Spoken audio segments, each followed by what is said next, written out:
Hello. Welcome. Hello. Hi, everyone. Ta-da. Hi, Milena. Welcome. Hey. Hi. We've been hearing half an hour of good stuff about your book. So that's good. I really hope it was good stuff. Very high praise. Rest assured. We've asked everyone to mute their mics and ask questions in the chat box to you. So keep them coming. I would say so. How are you doing today, Milena? I'm very excited about being here and answering questions. I can talk about my books forever. So this is very, very exciting. That's good. Well, I'm starting to get questions in, so okay, good. Shall we start? Are you ready, Milena? Absolutely. Okay. So I've got one, and I apologize in advance if I butcher your name, but I've got one from Milagros.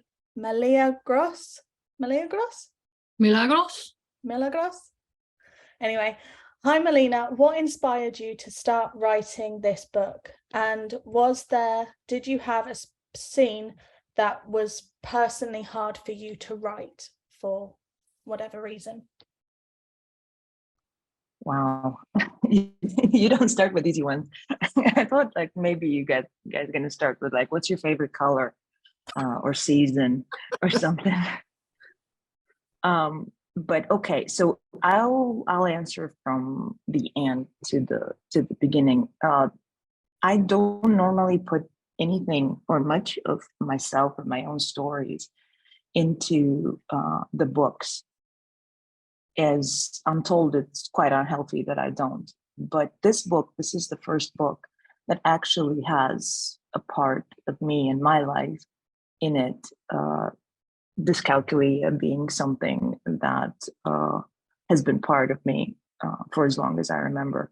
So those scenes, putting them on paper, sort of drawing them out of myself, that has been perhaps in some aspects very cathartic, but in others quite challenging. So I would say that those scenes of Chiara going through it, talking about it, being confronted either by Frankie, in the second part, discussing it with Vi, who inadvertently steps on her toes in that aspect. And what inspired me, so this is going to be very, very strange answer, so please bear with me. I have what I called a Sapphic idea Bible. I have a huge notebook where I write down the ideas that sort of come to me. And right now there's 17 ideas. So I have an idea and then I plot it out, and it's like a mini summary, I don't know, maybe up to 10 pages of what the book is going to be. So right now there's 17 of them. And I was actually writing something entirely different after A Whisper of Solace. And I wrote 20,000 words on that book. And then out of nowhere, I got this idea. Well, out of nowhere is kind of not exactly true, but I got this idea, and the more I was thinking about it, the more I just couldn't write the other book, because Chiara just absolutely took over. I don't know, the woman is, she's very special. So once she took hold, there was no, writing anything else. Also, there's a cat on the Zoom meeting, and it's absolutely endearing and absolutely distracting, because all I want to do is like, give me that cat. Also, he's not very polite with it's a very intimate view. I appreciate it. Hi, Gali. It's cute. Milena, on Twitter, you said something about that I should ask you about your inspiration for Chiara. So here I am. Who was the inspiration for her? Who's the prototype? Oh, you mean who was the fan cast? Well, if you really want to, I will say like who I saw when I physically wrote her, Mhm. because I obviously don't know, the actress personally in any way. But I normally do have, fan casts when I write, just to make it easier for myself to sort of see the characters in my mind's eye. But I don't share it because I allow readers to imagine the mains the way they would like to see them. So if you folks would like to know whom I saw as both Vi and Chiara, I'll absolutely share it. But if you want to sort of preserve the the images that you have, then we can do that too. Okay, who wants to know? So Everyone. mute me. Those who don't want to know, just kind of mute me right now. It's true. So Saoirse Ronan was the inspiration behind Vi, Mm-hmm. sort of the younger Vi. And then 5 years later, it was a more mature, more tatted up version of Saoirse Ronan. And Chiara was very closely and physically inspired by Eva Green. Only give Eva Green amber eyes, and then you have Chiara. Okay, I have to Google that. Let's see. Now you've said it, it's like, yes, 100%. That's true. Okay, Well, I'm happy that they fit in what you imagine them to be like. let's see. Dawn asked the question: do you have a favorite moment as a writer that flowed easily onto the page? I want to say that the entire part 2 flowed much, much easier than the first one.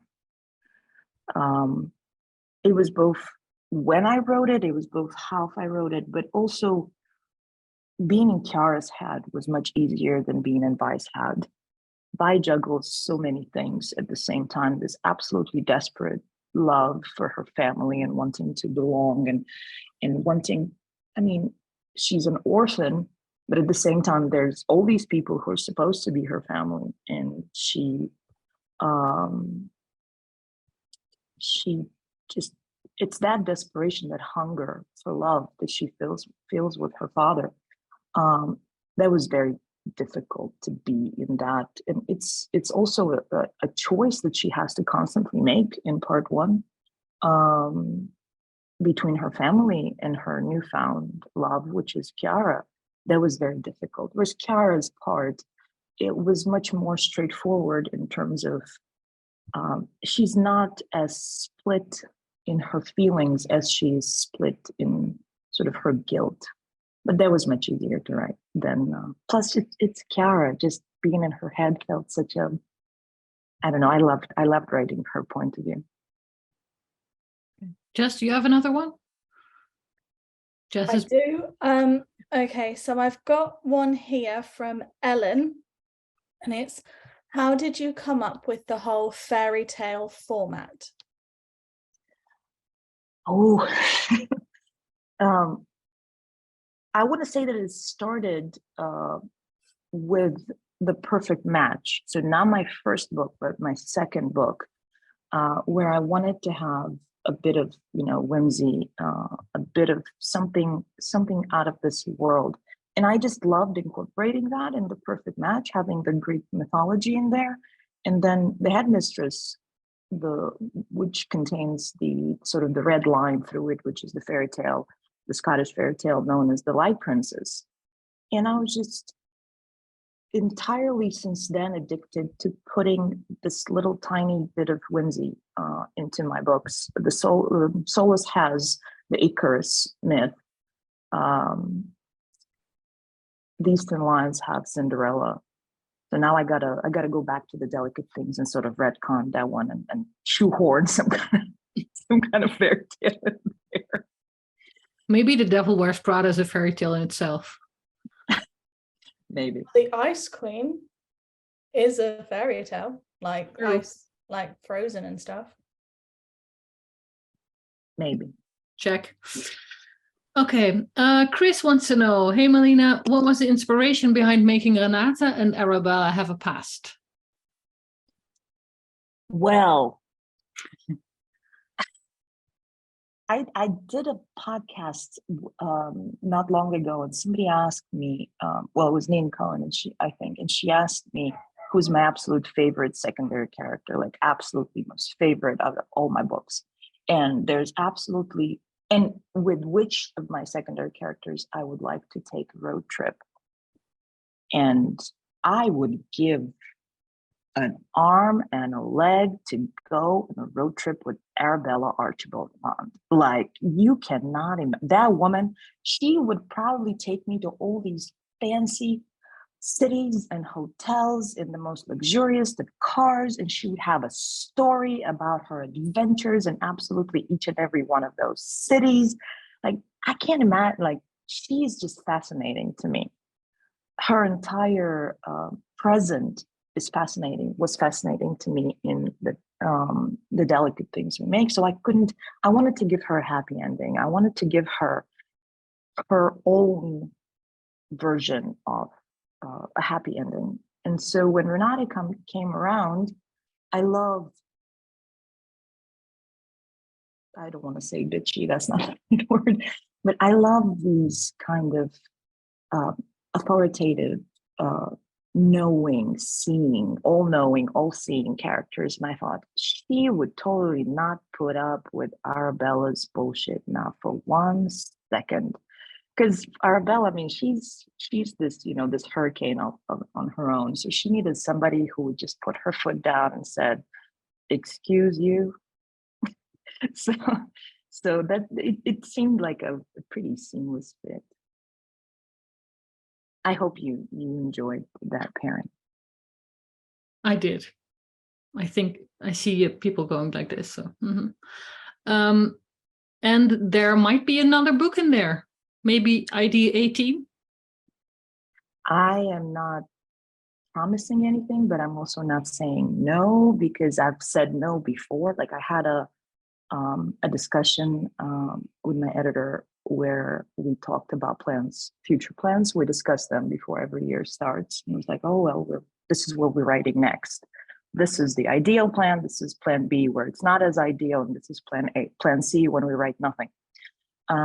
In one of those years, I think it was the previous year, I said, I'm never going to write this. Like, this one is never going to see the light of day, ever, never, absolutely. And I was talking about A Whisper of Solace. And everybody knows how that one panned out.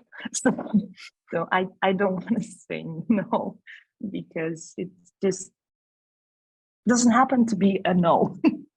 Somehow these ideas that are now 17 keep jumping one another, and there might be something that, if things pan out, they will pan out. Okay. Jade wants to know, how do you manage your own ADHD when it comes to writing? I want to say I don't.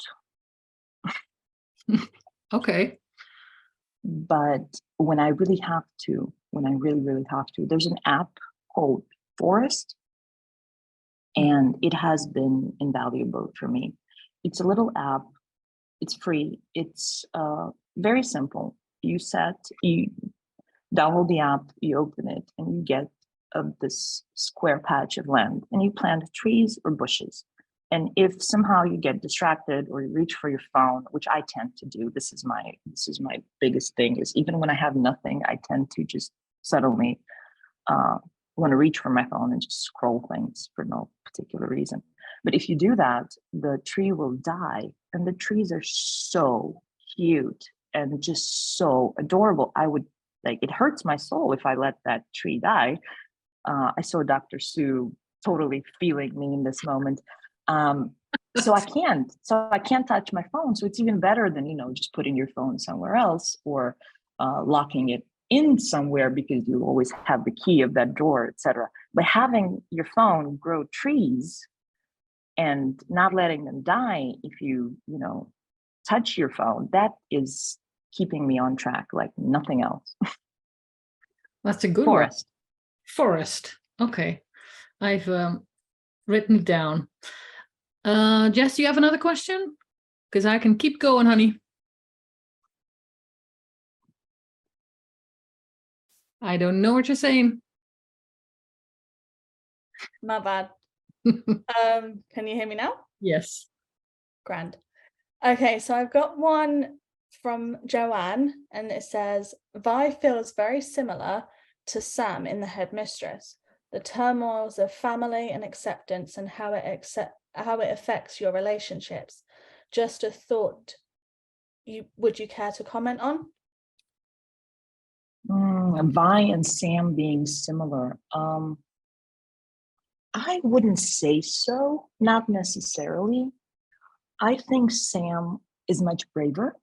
Also, Sam is older and a much more, I want to say grown, because unlike Vi, who has to confront her own sort of immaturity and her own lack of decisiveness at 25, Sam grows up much, much earlier. So by the time we meet Sam, she's 29. She's a fully grown woman who knows what she wants, knows where her loyalties are. And the entire journey of Sam throughout The Headmistress is mostly about marrying, pun intended, marrying those two loyalties to the dragons and to Magdalene into one. Whereas Vi, we get Vi very unformed. Oh my God, there's Simba. Why people, you are like, you're torturing me with cats on Zoom. Like they're everywhere. Chris had a cat, which I was like, I can't keep talking about cats. These people are gonna think I'm nuts. But honestly, I am this absolutely insane cat person who has a dog.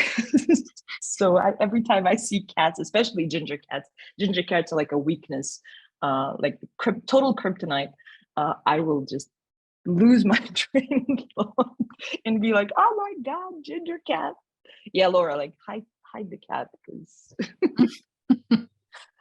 so anyway, I hope I answered at least partly the question. But to me, Vi feels very raw in the first part, where she is both hungry for affection and for love. And a lot of her decisions, I think somebody asked me, like, why does she just not, come out and say she's clearly that she loves Kiara. Just like, why does she just like not go and, denounce her good for nothing parents and whatnot? But I think that anyone who has ever hungered for love, who hasn't been given enough of it, who has been given just this tantalizing little piece from here and there, understands that it's fairly impossible to shake it and to jump to a new love, to leave that hunger behind, to just say, okay, I don't love my family anymore, and I will stop being loyal to them. It takes an event of catastrophic proportions to tear you apart from even an abusive family. I mean, so I worked in violence for 15 years, be it domestic violence as an attorney, or child-related violence or family violence. And the cycle of violence, be it emotional abuse, be it physical abuse, sometimes it takes people, both children or women, it takes 12 to 20 instances of violence to actually leave the violent environment, to leave for good.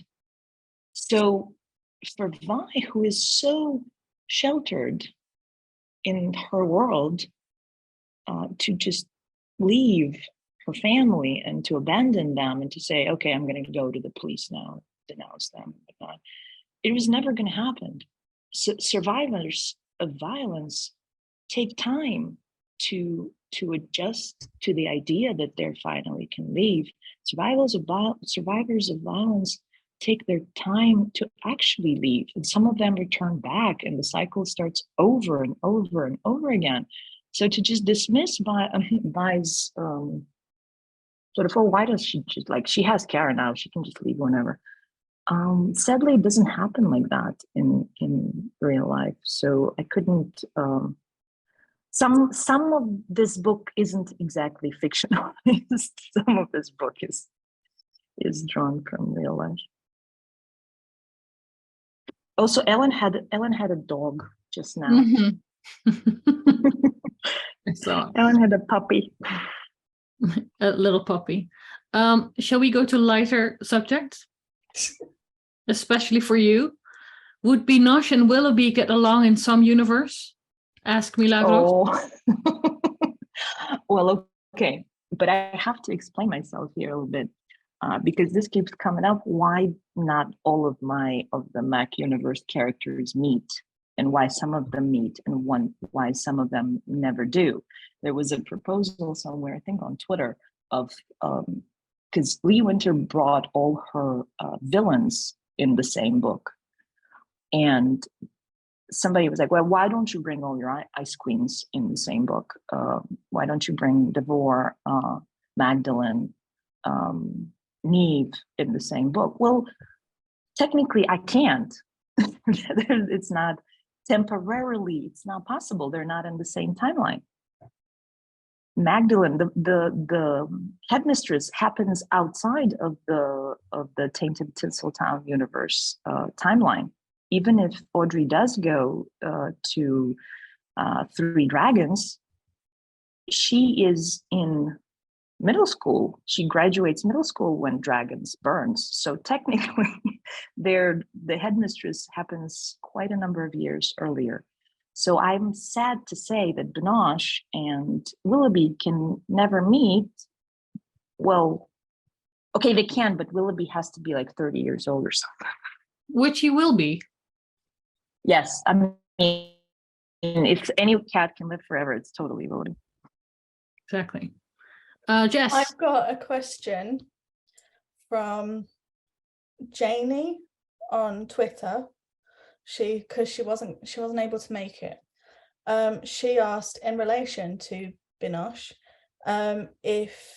how big is he? Because she couldn't picture how big. Binoche is tiny, and it's a girl. Oh, she was, sorry. Binoche is actually tiny. Unlike Willoughby, who is massive, Binoche is tiny. A tiny chocolate cat with tiny paws. Okay, how tiny? And her name. We have to tell the woman something. An adventure. There's this. I don't know if it's a breed of cats or if they're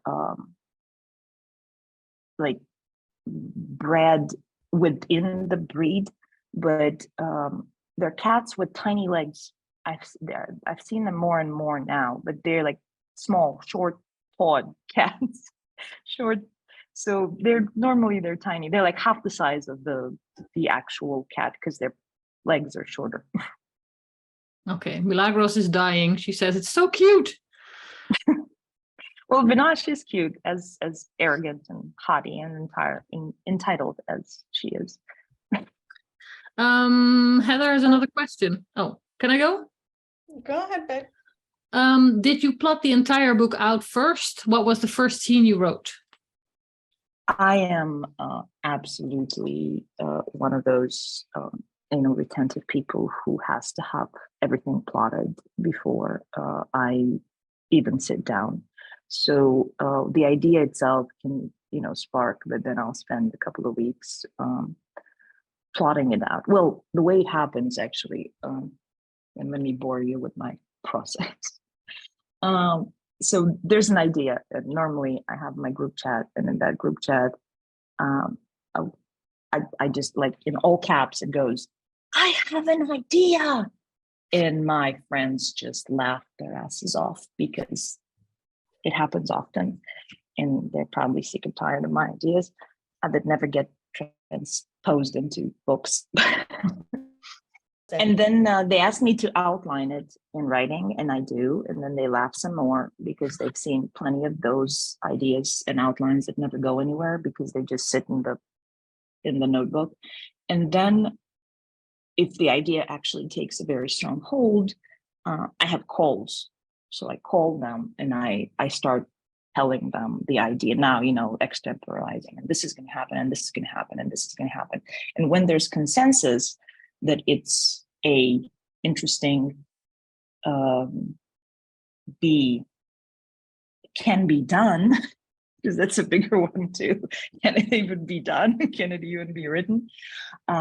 Not dull and won't put people to sleep, then it gets a proper outline. So every chapter is outlined at least to a couple of paragraphs. So by the time I sit down to actually do the first draft, yeah, it can wear off, and sometimes it does.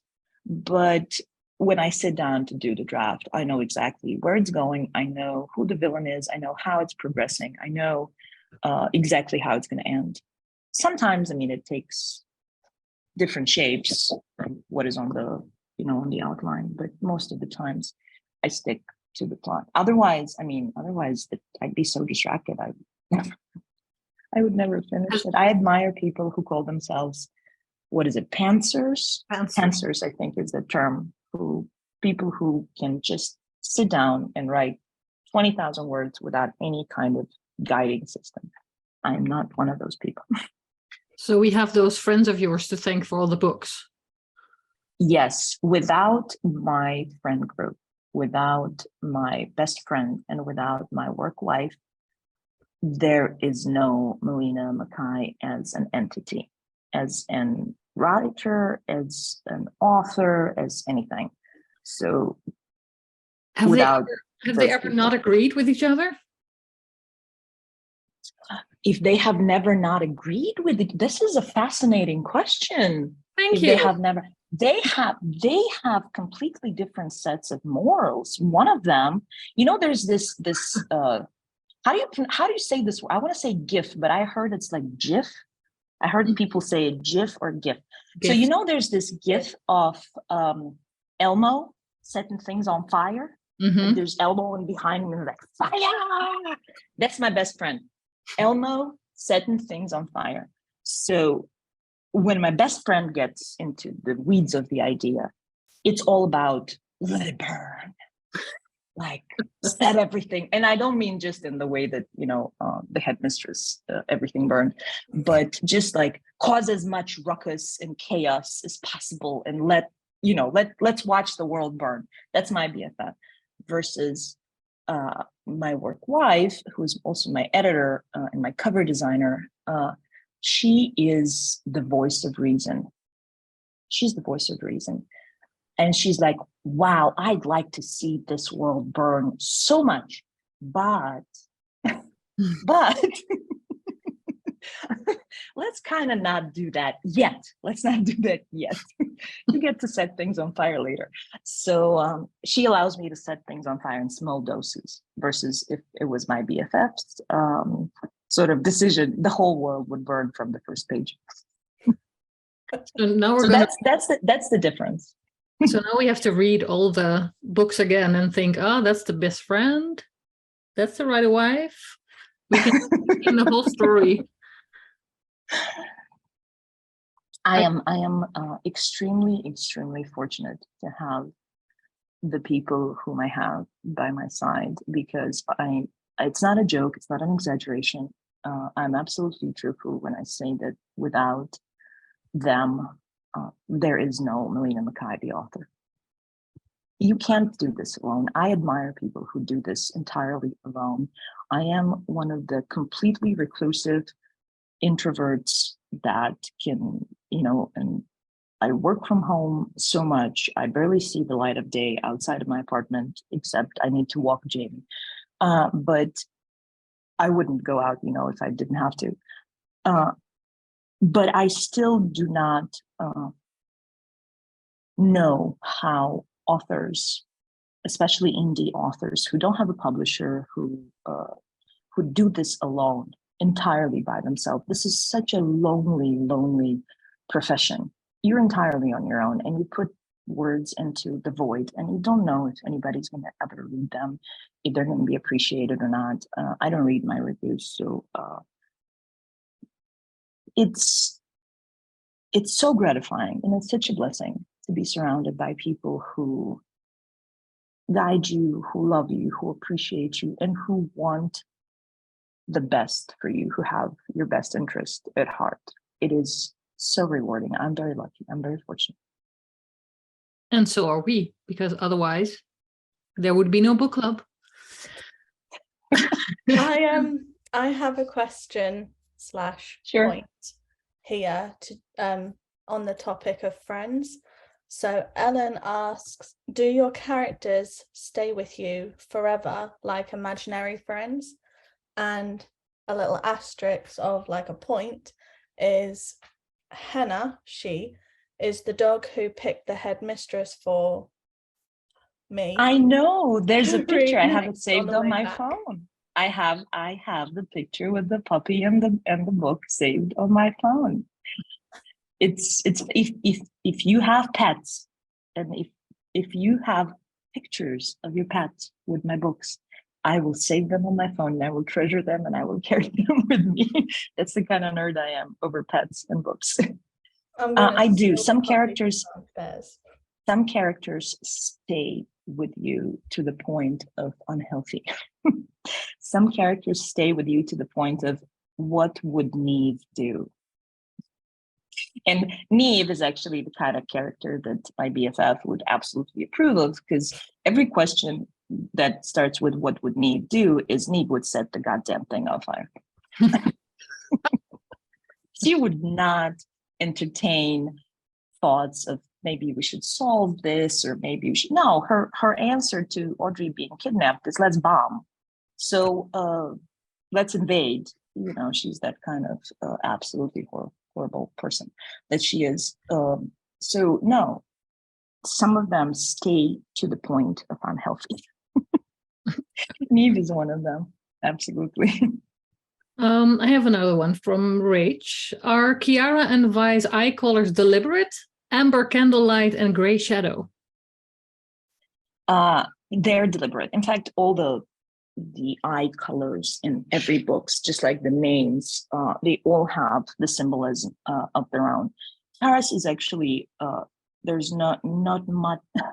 There's some symbolism in it, but she's Italian, so having her have, let's say, blue eyes was remarkably unrealistic. But Vi is Cinderella. So Cinderella comes from the word cinder, and in Italian, Cinderella, which is ashes. So it comes from the word ashes. So she had to have gray eyes. Amber is both the color of the, actual substance that is amber, and that I don't know, I have a slight obsession with it. So it meant a lot to me that she had darker eyes. Jess? Yeah, so I've got one here of how important is fashion to you specifically, and if you did any research into the fashion world or any other aspects to create. Oh, I am obsessed. I'm obsessed with the history of fashion and the history of art. And so those two kind of collided in the delicate things we make. And then Kara's profession made it very easy to sort of take it over to another book. In terms of fashion in a daily life, well, I'm the person who kind of always wears black, but has these absolutely amazing shoes. So my fascination with fashion is more that my shoes are all very fancy, but I'm dressed in black, sometimes white, and very occasionally gray. So if anyone of you watched the movie, the cartoon Lego Batman, I think it wasn't Lego Batman, or it was in the Lego movie where Batman says, I only work in black and sometimes in gray. So it's the philosophy.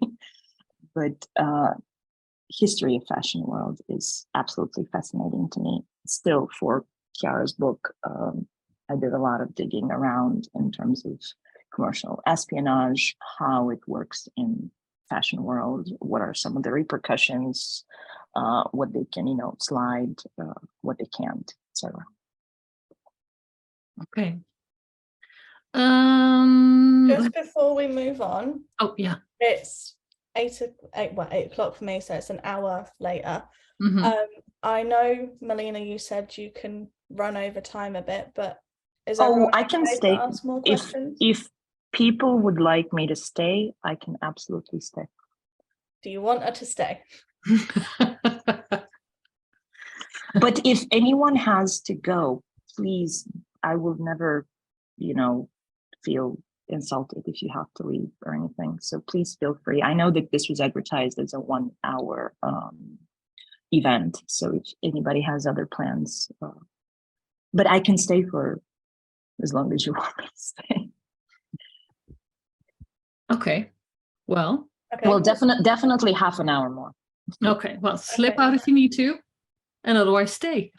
Laura has a question, or not really a question. In the book, there's not really an ice queen, but at some point I had the feeling Vi was turning herself into one, rising up. What do you mean there's not an ice queen in the book?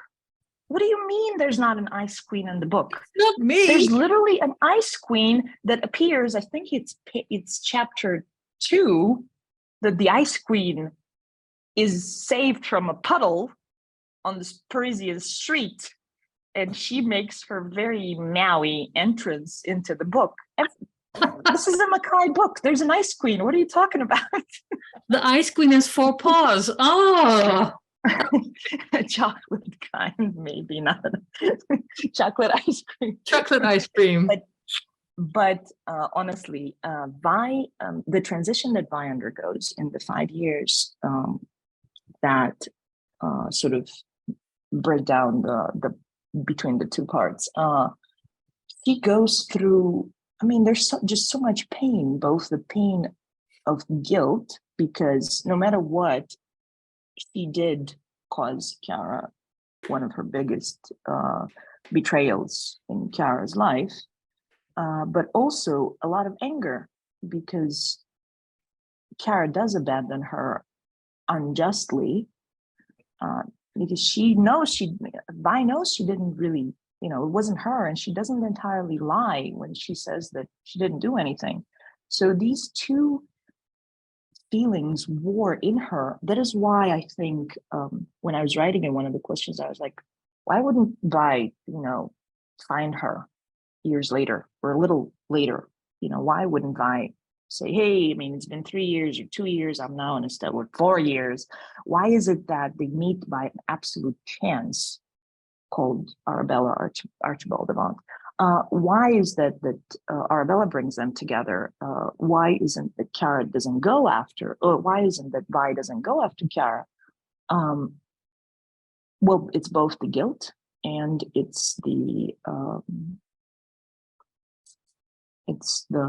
anger. So it's that guilt and anger that combine into pain that turn Vi into the maybe a little more distant and cold person in part 2. It's both to protect herself, but also to, you have to do what you have to do to survive. And if it's to encase yourself in a little shell of ice, then so be it, I guess. But I never thought she was really an ice queen. I think she was maybe a poor excuse for one, because you written it. No, but I mean, when she tries to be mean, you write it like you can see in her eyes that she closes off, so there's something else in there. So she's trying to be with Neve as well, though. Yeah, but not as much. Well, I know, but I never believed her as an ice queen. Because she's not an ice. Okay, sorry. We'll discuss this later. Vi? Good. Yeah, Vi. I never thought Vi is not an ice queen, no. And Vi is hurt. Vi is someone who has been through a lot of pain and a lot of hurt and a lot of betrayal. And I don't know how you go through all that without sort of building at least a little protection around yourself and around your heart. Yeah, but she still showed it. She showed her, like, hurt side too before she Yes. crossed over. So that's why I was like, nah, not really. Okay. I guess Laura will have to take it up with Caroline. Yes. I Yumi. I have a question here from Kelly. There was a lot of playing around with light and shadows throughout this book. What inspired that theme? The quote from Ursula Le Guin. That's what inspired the theme. In fact, there was a completely different quote that when I was plotting was the epigraph to the book, and that quote had its own red line throughout the book.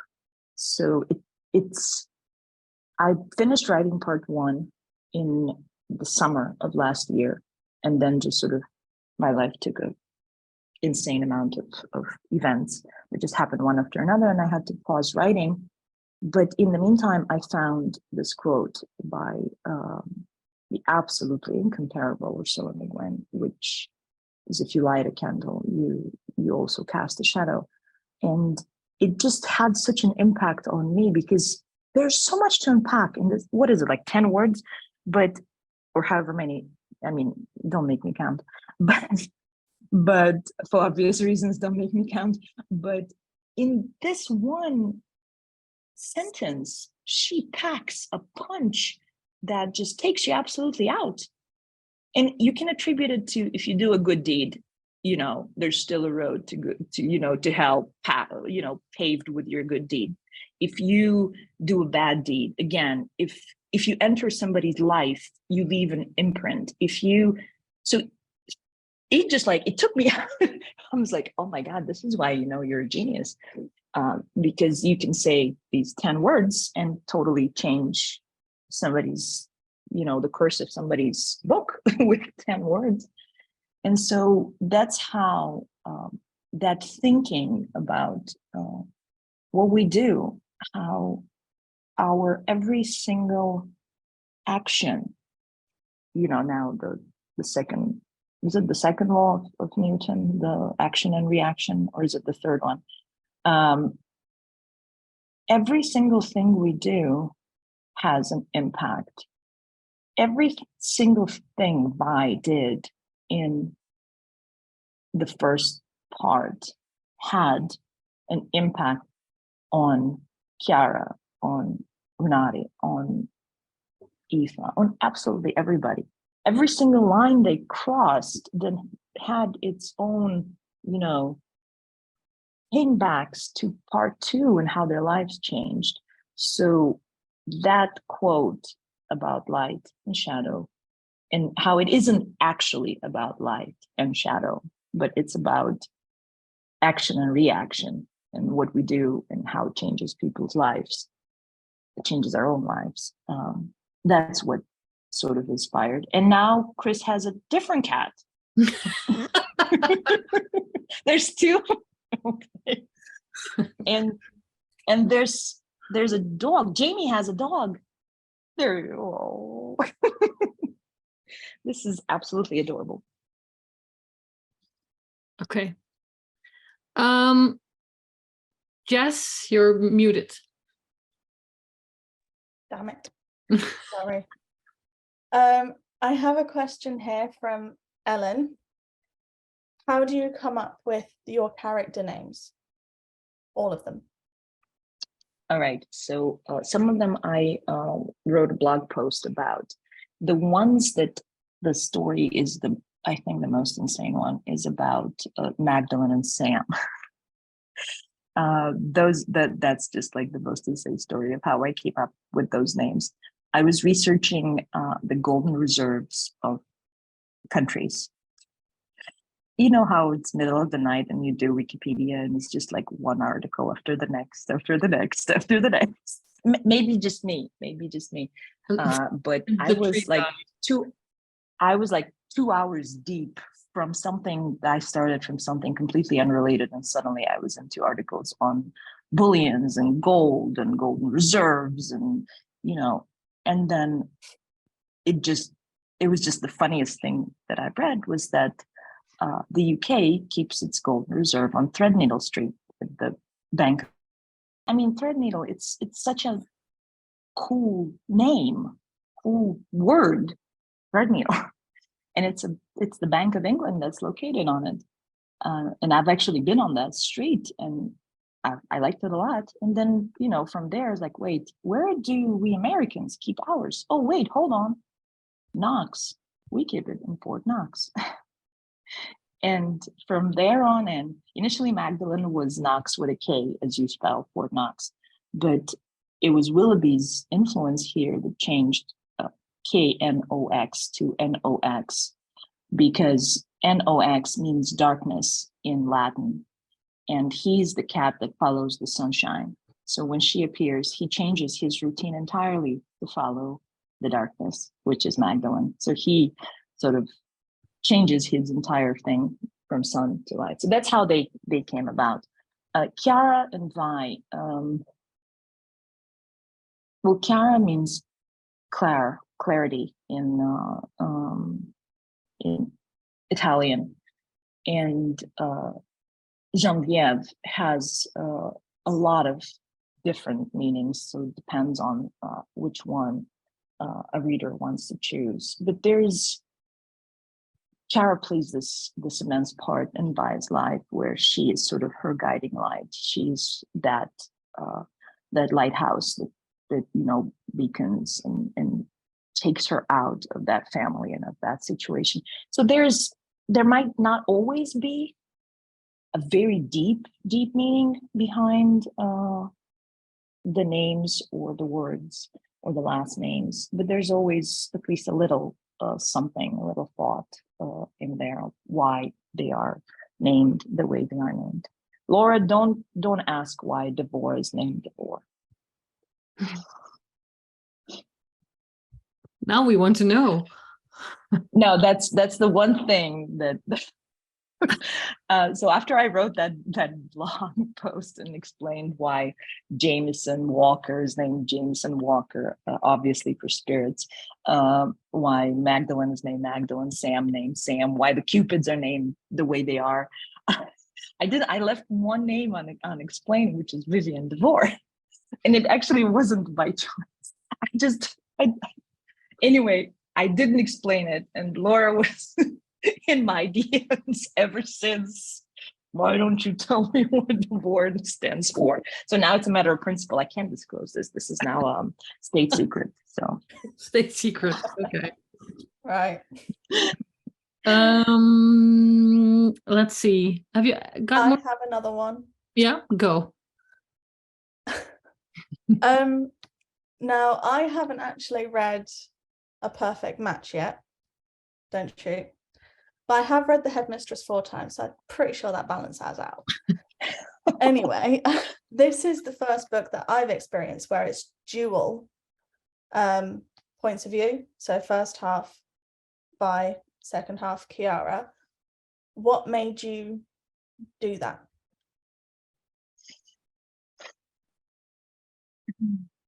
Hello?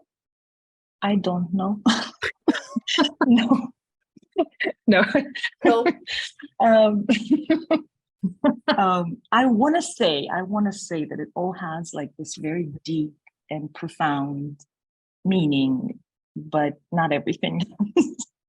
It was just point of views are tools that authors use to facilitate a certain, to some events only Vi was privy to, and some events only Chiara is privy to.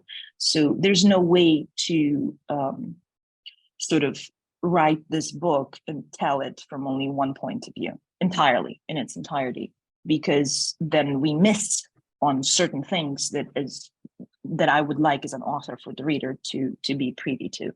So that's why. But at the same time, yes, I wrote Perfect Match in the alternating point of view, where the same events are occurring and we get the instant sort of reaction from both characters.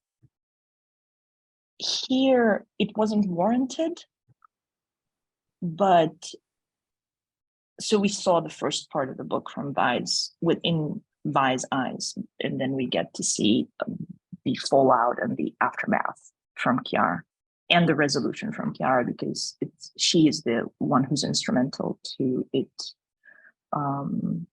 all coming together. Jude had another cat in the no longer, but there was another cat. I'm just like the cat spotter, pet spotter. Like, so-and-so had a cat, so-and-so had a dog. We'll send you the recording so you can pause. Zoom in on the cats. Yeah, zoom in on the cats. You've mentioned your work wife, M. Schreiber. Yes. She does all your covers, which are beautiful.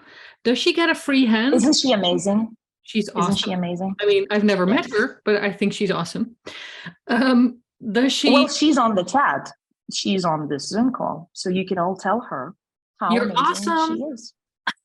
You're awesome. So does she get a free hand? She's muted, so you can say anything. I can't, because she's the work wife.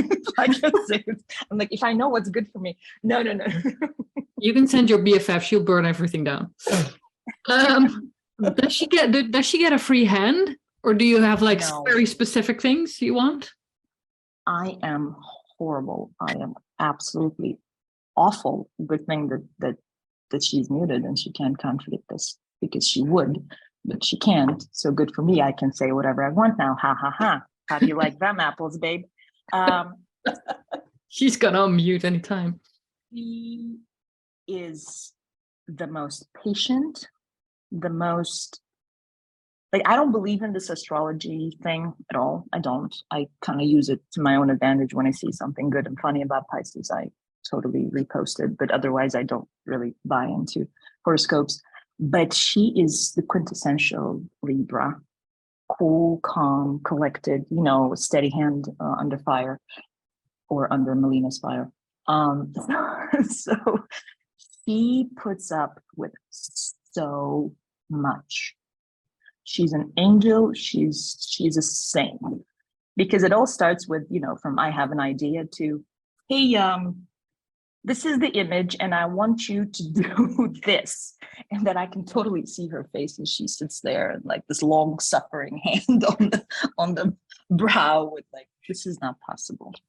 This cannot physically be done. And then I come up with something else, and then she does it. She spends hours working on this, and then she sends it to me, and it's gorgeous and it's beautiful, but I have already moved on from that idea. So she has to do something all over again. I'm telling you, I am absolutely the worst. Like, there is no word. I am the worst, because I have to have the visual. I am a very visual person. So as the idea percolates, as the idea gets plotted, I have to have the graphics. I don't function well when the cover isn't done before the draft. I think I only had one book that, and it was some divine providence that it came all together at the very end, because it was giving me heart palpitations. I couldn't settle. I had the worst anxiety because the book was almost over and the cover wasn't there, because the covers tend to have direct impact on the story. The cover for The Delicate Things changed the entire story. When I saw the image, that was that. It changed the entire story, the ending of the story. The Headmistress, obviously, the Headmistress cover was fully made well before the story was written. And these thin lines, the concept never changed. The concept remained absolutely the same. Like, this is how it's going to be. And with the break, with the fault line, with the tear, but the images changed, and the font changed, and what it meant changed. But she puts up with so much. Babe, you're a saint. I love you. Let's see. Heather has another question. I've noticed that in most of your books, a character or narration references romance novels, tropes, or literary cliches. What is the significance to you, or is it just for fun? I don't take myself seriously as a person, as an author. I don't take myself very seriously. And I don't take, not so much our genre, because this genre has some of the best writing, some of the best books, some of the best people contributing to it that I've ever met, read, or encountered. But I don't take myself very seriously, and I don't take my books. I take the work seriously because there's quite a lot of it that is being put into. But I think a little tongue in cheek about the stories, the tropes, the genre itself. I think sometimes it's warranted. I have another question. I'm just mindful of the time. Shall we make this the last one, because we're... Do you want this to be the last one, Milena? How many more do you want? Okay, it's what, 27 now? Let's do 2 more. And okay. I feel like this one's an important question because of what was mentioned in the discussion. Some people had differing opinions on consent, etc., etc. Not like stressful. Well, I don't know. Anyway, consent regarding well, what was mentioned specifically? Sex? Yes, sex and touching, because the question is, how do you balance the steamy passion of the character's intimacy and consent? And what was mentioned in the discussion was that a member, I don't know if she wants to declare herself, but she said about how she would have said about when Chiara tucked the hair behind Vi's ear, that it was like she wouldn't have done that to an employee, and maybe like a bit of like consent previously, but then other people were saying, well, she asked for consent during the fitting, etc., etc. So I figured we'd get your input on it, please. All right, let's start with the overarching theme of Chiara in this book is just like Vi, is guilt. And if there's one thing that Chiara suffers more than the pain of betrayal in part 2, because the betrayal itself, she forgives that. She forgives Vi much more easily than she forgives herself, because it pains me to say, but Chiara isn't ideal by far. None of them are. I don't think I tend to write ideal characters. They all have their flaws. And Chiara's major flaw in part 1 is that she, I don't want to say uses is such a strong word, but she allows Vi to fall, and she finds herself in Vi's fall. She takes all that light, she allows it to shine. She nurtures that candle. She doesn't allow it. She can't extinguish it with and done. One breath, and Vi's love and Vi's, nascent affection would have ended. Chiara, who is exceedingly unhappy, exceedingly lonely, completely misunderstood, does not do that. She takes that light and she nurtures it and she allows it to grow. She has no business doing any of those things. She's a married woman. She made her choices. She lives, she laid her bed now, she made her bed, now lie in it. So she tends to sort of do things and then reconsider them. So the tucking is one thing, and it happens slightly prior to the fitting, where she is extremely concerned with consent, where she asks several times if this is fine, if everything is fine. So her actions in part 1 are absolutely not without fault and are absolutely not without blemish. she has a lot of things to regret in her behavior. So she's not written as an ideal person. She's written as a person who is maybe a tiny bit selfish, and it comes from her utter misery of her situation, if that makes sense. It does, yeah. Yeah. Amazing, thank you. One more question. One last question.